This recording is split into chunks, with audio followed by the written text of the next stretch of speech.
anis jedhe isaan kun hundumtu anatti dabarfamaniiru anis immoo jedhe seexanticha dhagare abbaa ani jaaladheef naan kenna jedheen abboo yesus jaalate amma seexanni siif naan kana jedhee kadhachuu jira bara abduse kadhachuutti hin jiru dubbiin kun dubbii quraanni dubbii seexanaati abba dhume qormaata jedhee gubbaan ka'e maaliifis wanti hin jaanatti keessa galchaartanam Napo galchine bolesa yo galchi kono fayyisa ni ani galchine qoramaara qormaata jechuun waan gaarii nama dhufa achirraa dubbisaa dhufne asiin dubbisne fayyisa dubbadhu achi dubbisaa dhufne tokko farra rakkinan qabu waa dubbise gartee maal jedheen abbaan jaaladhu quraanni jecha seexaan dubbii kana hunda abdus eenyu dubbatu jira yesuus immoo seexaan dubbiin amma sirra dubbatu jira seexaan kana jedhu kan hundi seexanatu yesuusin qoroo itti dubbataara kanaaf wangeelli kun wangeela sagalee seexaanaati jenna sagalee seexanaati Heka bakka kun seexana dubbachuu jira sagalee seexanaati ka heka kana hunda seexana dubbachuu jira dhaggeeffadha okay sinimna kannaa jedheen okay kanaafis jilbifattee jedheen argite addunyaa hunda argisise bakka gobazi kanaafis jilbifattee anaaf sagaddee hundinuu kan kee intaa ittiin jedhe kan keetta anarraa akka irraa fudha sittiin kan naboo siifin dabal ulfinaas jedheen kan keete addunyaan kun hundinuu saddeet dubbis yesus ani gartee kan biyya lafaatii miti yesus biyya lafaa biyyi lafaa jechuun ani watta kan qabu mootummaa biyya lafaa beektaa yesus kanaaf miskiin 9 yesus immoo deebiseefi waaqayyo goofticha keetiif jilbifattee sagadi isa duwwaafis hojjedhu kan jedhu xaafameera ittiin jedhe ameen isuma qofa la wallahi ana waaqessin jenneen hafuura qulqulluu jenneen waaqayyuma kee waaqayyo yesus seexanatu jilbeeffata akkas jedheen seexaan deemi jebara waaqayyuma kee waaqayyo tokkitane anaaf sagadin jenneen yesus anaaf sagadin jenneen ameen okay intumura qoy seexaantichi ammas laal seexaantichi anaaf jilbeeffadhu jenneen jette amma shaytaanni maal jedhe na anaaf jilbeeffadhu jedhe yesuusin immoo deebi'ee maal jedhe waaqa yesuus akka jedheen waaqayyuma kee wala sawara ma ayenu jilbeeffadhu jedhe meesirra addanaa waaqayyo abbuma waaqayyo abba jedhe anaaf jilbeeffadhu jedhame achitti waaqayyoof jedheen waaqayyoof jedhe nu galee jiraate ofa seexaanni ka jedheen anaaf seexaanni waaqa keetiif jilbeeffadhu jedhe nagare hindi injirjarin ka sajaran sundi nam tokko asaame fayyisaa dhiise dubbate fayyisaa gurba waan jedhe seexaanni anaaf jilbifadhu jedheeni naaf sagadi jedheeni yesus kristos eenyuuf sagadi jedhe anaaf sagadi jedheen moo waaqayyoof sagadi jedheen wanti waaqa keetiif jilbeeffadhu jedhe waaqaan isa eenyu beeke waaqayyoof jilbifadhu jedhe anaaf sagadi jedheen moo waaqayyoof sagadi jedheen inni iyyuu waaqa akka ta'e argite achi hin fiddasan jecha yesus hiike ammallee mee hiikuutin jiru ani inni hiikne mee dhaabbadhu jarjane seexaanni anaa sagadi jedheeni miti yesus anaa sagadi jedheeni waaqa isaa akka ta'e itti agarsiisaara ammallee goobasi eenyuuf sagadi jedheen yesus waaqa keetiif sagadi jedhe waaqa isaa akka ta'e anaa sagadi jenneen boodarraa hin fidda waaqa isaa akka ta'e sirri hubadhu ammallee no intaane san hin fidda masfin yoo akkas ta'e inni akkana qoraa jiru seexanichi kayinaa seexani waaqayyo qoru jira miti waaqayyo kan kee qoru jira miti seexanni in qoraaramee fuudhee baadhatee deemee kan hunda gaararra yeroo geessu isaanu lama sanatu achi biratti waliin haasawaa addunyaa waaqayyoon kan kee hin argine argisiisee mi seexanni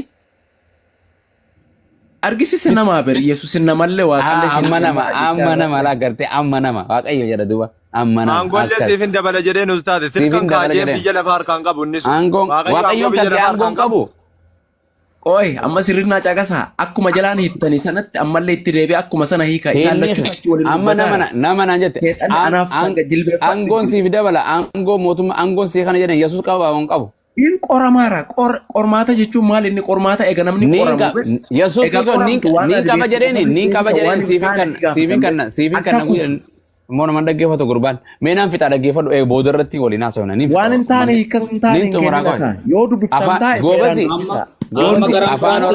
afaan oromoon dubbisu jira afaan oromoon dubbisu jira okay amaariffaa dubbisutti jiru anaa miti kan hiike ana osmoosii fi eenyus hin hiike hiika ani ittiin goone goobasi afaan oromooti yoo sii gale amaariffaa barreeffatte amaariffaa kee dubbisuu hin danda'ani Okay.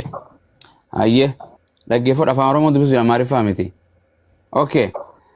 Akkana jedha. Kanaafis jilbiiffattee yoo anaaf sagadde jedheen seexaanii. Yesuus Kiristoos anaaf sagadaa takkaa jedheen beeku hin jenneen. Waaqayyuma dugu asagadi jedheen deemi. Okay. Meeqaffaa irra isa irra dhaabne dubbiin dura baxabbaxan. Sagalaffaa. Seexaanichi ammoo seexaanichi ammoo Yerusaleemitti isa geessee jedhe. Eenyutu Yerusaleem geesse Waaqayyoo kan kee gurbaa?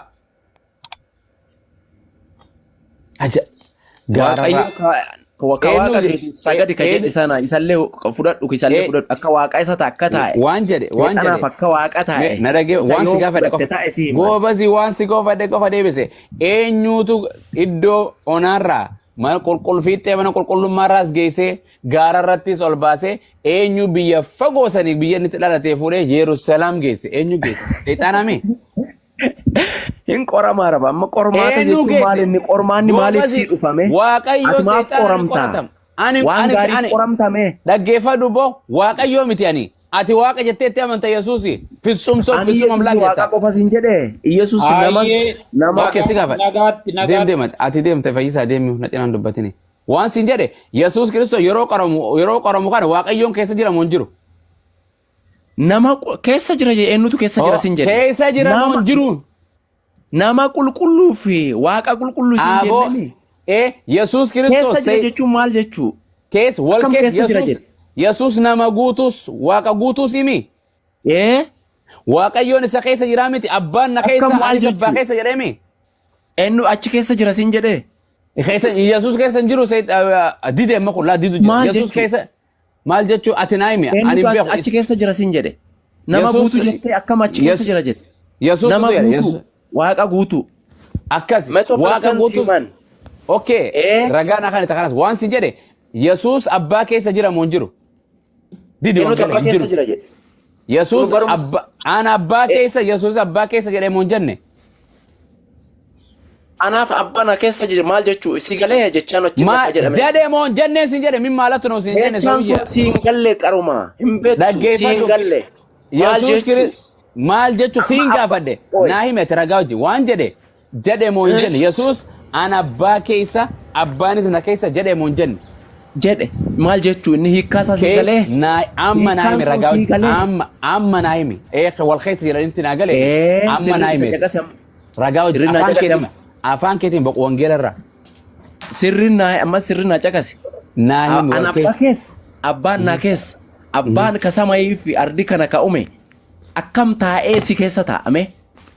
Aboo gaafii nan gaafate nama waan si gaafate wal keessa jechuun na dhaggeeffadhu yoo yaa sikia kwanza sikia kama pasavyo tokko kuyyuun dhaggeeffadhu nama akka akiliqa sammuu qabute wal keessa jiranii miti afaan Oromoo ko singalu ati Booran afaan Booranaa soitamu afaan Garriyaa soitamu afaan Kiswahili wal keessa jiran jechuun sun maal jedhu si galee akkuma barbaade naaf hin galle ragaa wajjin naa wal keessa jiran jechuun wanti si hin galle naasoo maka osoo wanti si hin galle amma waaqa arbibsame ka uume akkam nama takka keessa jira cufadu be quiet shut the hell up that's it quiet naan dubbise fita kana mo wangeela beekoo achi taa'ee si galtee naan jedha Amaariffaa barreeffate Oromoodhaan Amaariffa barreeffachuu maadiina keetii Amaariffaan qaanqaa beera atillee ka barreeffatte kun amma Ingiliffaa beera. Ingiliffaan barreeffatte argitee? Abaacaan barreeffadhe.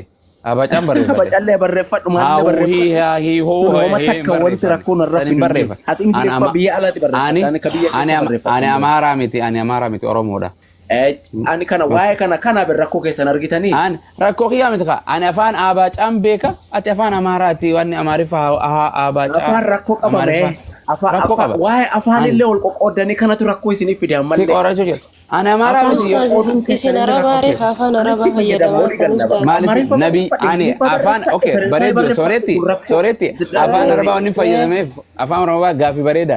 Nabiyyicha kiyyaatu ergamaa kiyyaatu Arabarraa Yesuus Kiristoos afaan Amaaraa dubbata.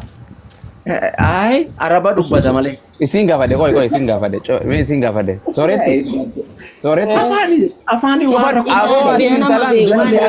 sooretti maqaan kee soorettidha cufadhu gusi quraana keessanii abboota mudeetera ustaadaa kenne abduuse yeroo tokko mudeetera ustaadaa kenne peenteen maraattu rabbi oli qabe yaa ummata Ustaz mee waa isin Sooretti, Ijoollee sooretti. keenyarraa fuudhi ustaadhaa kenna. Sooretti. Afaan ani arabaa miti miti akkan araban ta'e na beeytaami. Arabaa miti Oromoo. Goobas ati wayyoo Yihuudaadha. Oromoon. Oromoodha. Goobas Nabi Muhammad arabarraa dhufe moo Oromoorraa? Arabarraa dhufe kan inni arabarraa dhufe Goobas dirqama afaan arabaa dubbachuu qabdan. na dhaggeeffadhu. Yesuus Kiristoos Amaara Itoophiyaarraa dhufe moo Yihuudaarraa dhufe? Itoophiyaa moo Yihuudaarraa dhufe? Falastiin dhufe moo Itoophiyaarraa dhufe? Yahuda jechuun afaani. Yahudaan saba waan siin jedhe Falastiin jedhanirraa dhufte Israa'el hin jedhamtu jiru. Falastiin dhalatee Falastiin irraa dhufeemi? Gibsi dhalateen. Gibsitti? Yerusaalem dhalate. Yerusaalem Falastiin miti. Ustaaz mee waa isin gaafadhu isin quraanii Noo kan waan gaafatan. Yuudumanii warri kiristaanoman Ati kanarraa mee cufadhu an waa'ee seexanaatiin fida dhiise arra ani waan hafuura seexanaa keessaan galee jira arra waan geela luphaas kee keessaan galee jira dhiise sooretti amma. Okay.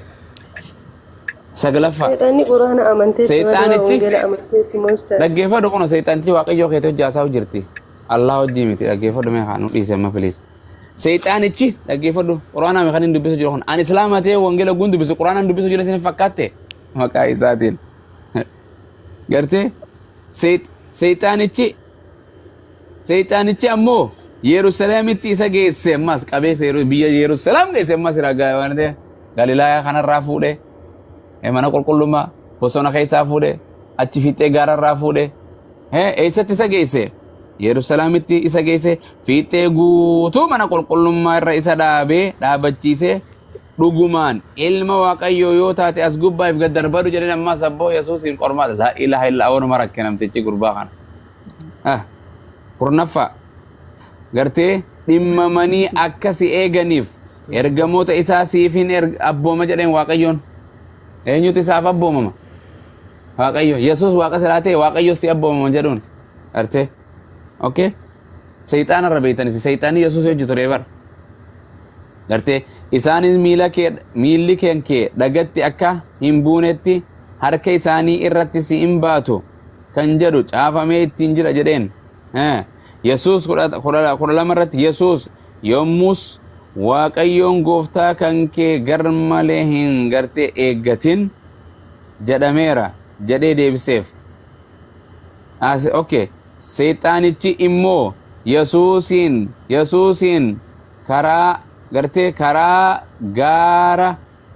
garagaraatiin erga qoree booddee karaa garagaraatiin kallattii adda addaatiin erga qoree booddee maal godhe karaa garagaraatiin erga qoree hamma yerootti isa biraa sokke boo namticha kana dhiisee sokke biraa bakka achumatti biyyuma isaanii darbee biraa dhiisee bachiisee maatii biraa qochiisee akkamitti deebi'an hin beeku. Yerusaalemitti achi dhiisee biraa deebi'e dubbiin dubbise kun dubbii seexaanaa fi Yesuus immoo dubbii seexaanaa fi Nabi Muhammad jiran rabbi rahmata isiniif haa godhu. Itadhe. Ustaaz Yesuus yeroo biyya lafaa kanarra dhufee biyya lafaa kanarra deddeebi'aa ture nama waan ta'eef qorame.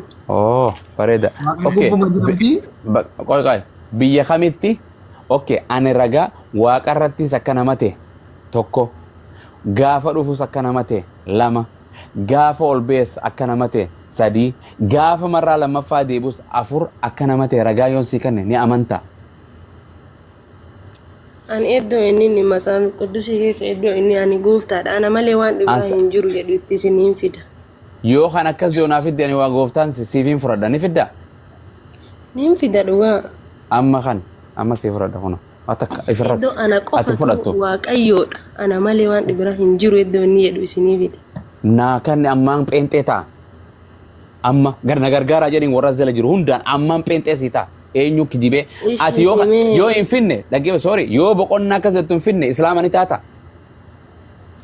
An qaraa islaama warra dhiyoo gara amantaa kiristaanaa dhufeera garuu baradheellee hin finne barataa irallee barachuullee ni deebita yoo boqonnaa akkasitti hin finne islaama ni deebita. Isinii fide sirriitti kun ammaa iyyuu No baasaa fidde ni isin fiddan jedhe yoo fidde ani naan furadha. Naan furadha uummata irratti. Ati yoo hin finne islaama shahadaa ni qabatta ashaadu jettee. hin qabadhu baradhee kee Hin qabeen. hubadheet adda baafadheetiin ilaala. Waan kee jiru waan Barachuuf miree wanti isin bira dhufee fama amantaa islaamaallee keessa dhaladhee haa Okay, guddatu malee hayyee hin ani waan beeku sii barachuu kannu barbaada waan sii kannu waan sii kannu Yesuus Kiristoos gaafa dhufuus akka nama ta'e tokko gaafa dhufe nama akka ta'e takka gaafa biyya lafaarra jiraates nama akka ta'e lama gaafa gara Waaqayyootti ol beessa akka nama ta'e ammallee nama ta'e sadii gaafa ammaas gartee marraa lammaffaa deebi'u akka nama ta'e kana afran siifiin kannaan ni fudhatta Yesuus Kiristoos nama jettee. Yesuus Amma namummaa sira. isaatii fi waaqummaa isaatiitti illee La giddee ila amanaa. ummata pheenxee kana akkuma godhan afaan Oromoo sii galaa goobazii. Amma iddoo inni itti waaqa jedhu san fidii namanaa jettanii mi isinillee namanii naati ani isinii fida iddoo san Ni bakka na baay'ee mana sin isinii jedhe fiduu hin danda'a fidi laala. yoom waan beeytuma waan hin beeyne ganaa barbaadu. Iddoo inni ani itti goofta jedhumoo. Gooftaan sin Hin jedhe barbaadu, ana amma malee amma waaqayyoon hin amma jiru isinii kate gooftaa Yisaaqii jedhame an gooftaa gooftaa jechuun nama aboo wayii irratti qabu gooftaa Yisaaq dubartiin jedhama dhiiraan jedhama ergamoota raajoota malaayikoota nama hundaan anillee gooftaa jedhama atillee gooftaa jedhamta gooftaalee kan jedhaman lafaa fi waaqa irratti baay'eedha waan sin jedhe waaqayyoon ana malee hin jiru Yesuus kan jedhu naa jira naan hin jenneeti. Hin jire. Okay yoo fidde pheenxeen sii ta'a okay. Ishi mee ammumaayyuu Isaayyaas raajichaa boqonnaa 43 lakkoofsa 11 irra baasa. Yesuus achi dubbate Yesuus achi Yesuus gaafan barsiise. Yesuus masaafni qulqulluun sagalee isaa. Na dhaggeeffadhu mee kakuu moofaa eenyu barsiisu ture Museedha moo Yesuus? Ustaaz masaafa kakuu haarawaa keessatti sanama kakuu moofaa fi haaraa wadda hin baafne sooretti ati. Ilaa ustaaz. Kakuu moofaa. Masaaf guddisii keessa iddoon itti Yesuus barreesse. Waan siin jedhe Yesuus Kiristoos barnoonni ni barsiisu dhalatee waggaa 30 irraa barnoota biyya lafaa barsiisaa ta'e Waaqayyoon biyya lafaatitti ergee barsiisu ture. Yesuus waan ni jedhamu kakuu moofaa dura takka maqaan isaatu hin jiru. Yesuus bara kakuu moofaa barsiisu ture moo bara kakuu haarawaa biyya lafaa barsiisu ture? Sooretti. Bara kakuu haarawaati kakuu moofaa irraa. Maatiyoos irraa ilaanqa. Maatiyoos irraa ilaanqa wantaa barsiisu ture achirraa naa kan nuyi dandeessa. Kakuu moofaa keessa bakka baay'ee isinii fida. Yesuus yeroo barsiisu kakuu haarawaa innaa barsiisu kakuu moofaa irra dhaabatee ilmi barsiisa. hafuura waan ni jedhamu jiru Museen Waaqayyoo tokko calla barsiisuu ture Yesuusii miti hafuura qulqulluu miti Waaqayyoo tokkicha abbaa jedhamu barsiisuu ture obboleettii tanto manni yeroo kanatti kana sikkofalan akkana jedhin sooretti. Islaaman ture jettee sanin nuu qabadda Ishiiti naa seera uumamaa Islaaman ture keessatti. jettee sanin nuu qabadda qabtitti. Lagi asin dura soal numa itu waan Islam irraa waan takka qoban Islaama ture Oke, garuu wanti hayyee hold on ustaad dhabbadha Hayyee. Islaama turteemi ani waan namatti waasi qoy akkasumatti dhaabbadhu akkasumatti maali viidiyoon kun maal teessa kuni maali eenyu kuni maali ani ustaad isinii himaaraami aan amantaa islaamaa keessa dhaladhee guddadhe malee amantaa islaamaa kuni maali yaa goobasi kuni maali abduse Siin. afaan arabaati no isin abduse qofaliin jedhe qofali wallahi Itti kolfina mana maqaameetti. afaan arabaati jedhaara an arabaa Kana malee maali? afaan oromoo naa fidaan dubbisa Moo quraan Islaam. illee Ati afaan Islaam. oromootiin dubbifadha afaan oromootiin dubbifata quraanni afaan oromootiin jira quraan afaan oromootiin jira quraana Maali eegaa kun? afaan oromootiin Okay, jala kanaas- barreeru hin dubbatu isa ayyo dubbifadha an oromoo arabaa kuni maali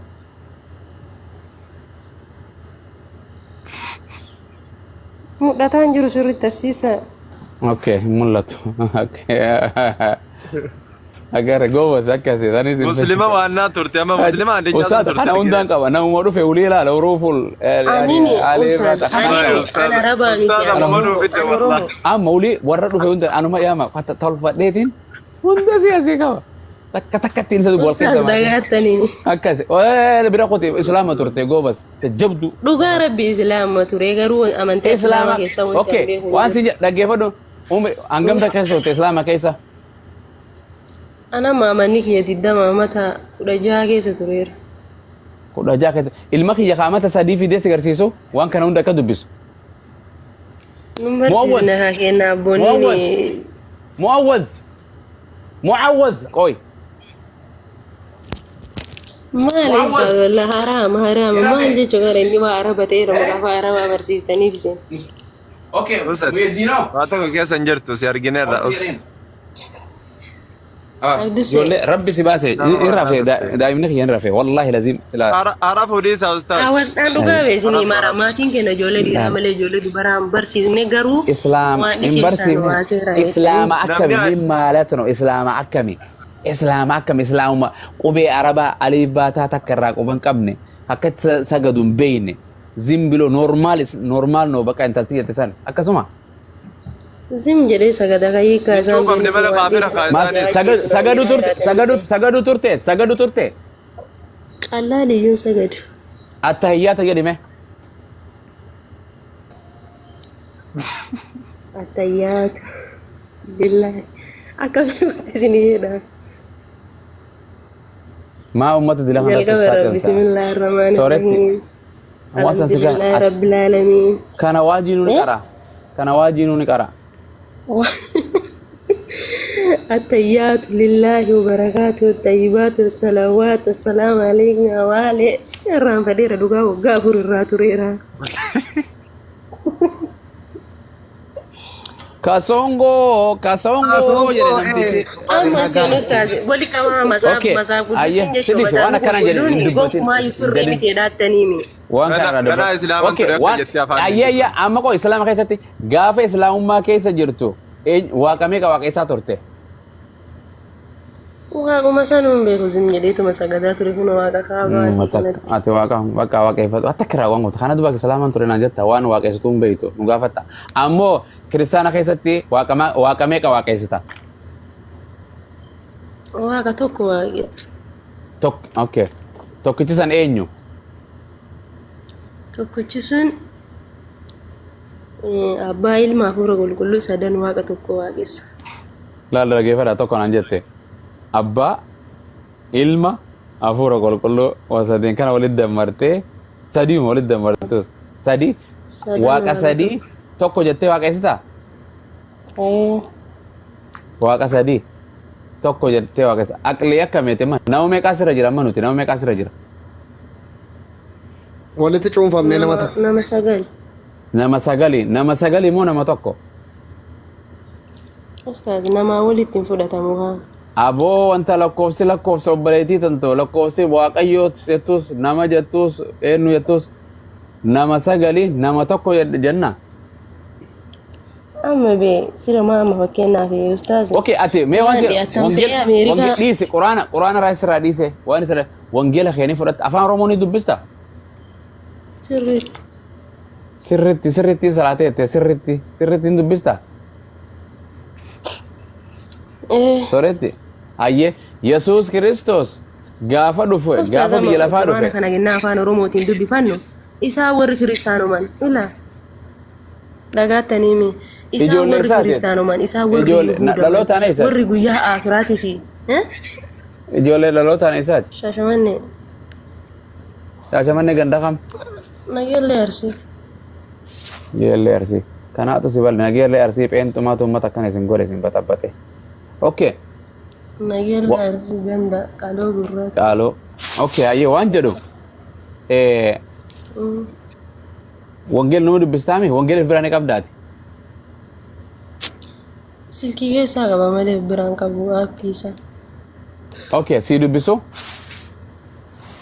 ena dubbisa Nagen dubbisa isin duraan naarin qirzii diqqoo bootaa waa milikitii qabdu qofaa keessaa fudhaan dubbisina milikiti maal waan inni dubbisu quraan okay waan inni dubbisu deemu kun sagalee waaqayyooti wangeela moo quraana waan inni dubbisu deemu kun wangeel maarree boqonnaa takka yoo dubbisee boqonnaa takkaas nama gorsuufis nama dinniinuufis nama waan inni godhuufis nama qajeelchuufis eenyuufis Phaawulosuu caafanii hundi gaggeessaa fira qulqulluu jedha inni nuyi waan si jedhe yoon akkana jedha sagaleen jalqaba waan hunduma dura turte yoon jedhe sagalee sirrumaan dubbiseemi Sagaleen jalqaba waan hundumaa dura ture. Isa isaa hennaa Museen barsiisaa ture. Waa'ee eenyu barsiisaa ture amma fakkeenyaaf. No san jenne amma sin gaafne fakkeenyaan si godhe bara akkasuma jedhee waa dubbisaa jechuudha malee. Okay waa si dubbisa okay. Boqonnaa sanatti laallattee ol deebita takkittana qofa irratti si gaafadha. Waan ni baafadhu eenyu bakka waan na dubbisi kottume maal jettanii na Yohaannis isa dura boqonnaa 6 lakkoofsa 2 lakkoofsa 6 boqonnaa 2 na dubbisi ko. Okay, hanga siin fidattee dhuftuutti taappii kana 500 galchaa. Goda jira. Wangeela Yohaannis boqonnaa 6 lakkoofsa meeqa jedhatte? Yohaannis ergaa Yohaannisin jedhe ergaa Yohaannis isa dura 6 lakkoofsa 2 irra. Lama lakkoofsa 6 irra. Jabaadhaa warri taappii hundi keessan qoyyaa of hin guddisan. Qeesin fidduu waan dhuyin. Kunoo laal qaxaqaxaa ammaa sitti 500 galchaa otuu ustaaz Muwaazin deebisin dafeen guddisaa ustaaza. Daqiiqaa tokko keessa 500 galaatii ustaaz